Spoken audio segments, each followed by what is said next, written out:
Well, with the unrest that is happening in the Middle East, there are some concerns tonight for instances of anti-Semitism and Islamophobia back here at home. Crown First Rob Nesbitt spoke with members of the Jewish and Muslim communities about what's being done to keep people safe. The conflict between Israel and Iran may be happening thousands of miles away, but its impacts can be felt here.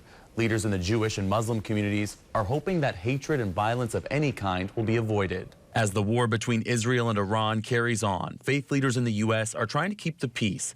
When unrest takes place in the Middle East, it's felt here at home. And Jeremy Russell with the Jewish Community Relations Council Bay Area has seen it firsthand. There has been an increase in anti-Semitism. There has been an increase in graffiti. There has been an increase in vandalism. And there's even been an increase in violence. He says a Jewish person was attacked in San Francisco's Marina District 2 weeks ago, around the same time that Manny's in the Mission was defaced with anti-Semitic graffiti during an anti-ICE protest. Members of the Muslim community are also on edge. So for us, it's always in the back of our mind.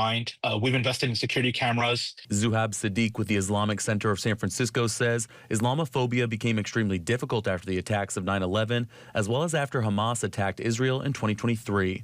The current political climate is creating new causes for concern with Islamophobia. The politics with President Trump and some of his rhetoric against Muslims, we have a lot of people, and some of the ICE actions, we have some of our community members avoiding the mosques all outright because they're afraid of, deportation or being associated with the mosque and what is the connotations about. Sadiq says Muslim mosques have been working with Jewish temples to prevent tensions from rising, creating a mutual understanding that most Americans would not understand, given a lack of knowledge about the Middle East. Muslims are a diverse community.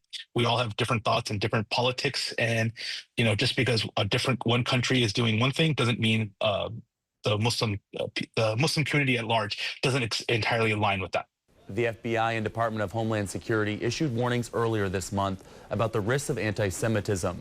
The federal government did not issue warnings for the risks of Islamophobia, despite calls from the Muslim community.